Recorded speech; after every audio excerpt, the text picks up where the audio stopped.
Sa kahol ng aso ay nabulabog ang tangkang pagnanakaw ng isang motorsiklo kung saan ang sospek ay dating pulis. May live report si Emil Sumangil. Emil?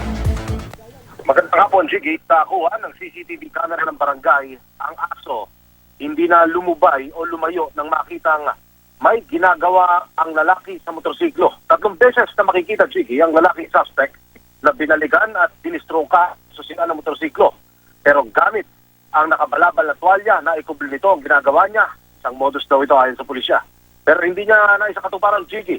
Nambuo ang balaki niya dahil tinahulan siya ng aso at hindi na nilubayan o nilayuan ang kanyang lapitan. Kinaumagahan, pinuntakan ng may-ari ng motorsiklo. Na-discover nilang tanggal na, Jiggy, yung susian. At nang reviewin nila ang kuha ng CCTV, nakilala ang lalaki na si Ronald Caballo, isang dismissed na pulis. Inaresto na ito at pinagharap na ng kasong malicious mischief o yung pagsira ng ari-arian at ng frustrated theft ng piskalya. Sa piskalya, Jiggy. Ayon sa Manila Police, kailangan kasuhan ng frustrated theft itong dating pulis dahil established daw na tinangka talaga nitong tangayin yung motorsiklo. Batay na rin sa kuha ng CCTV. Jiggy.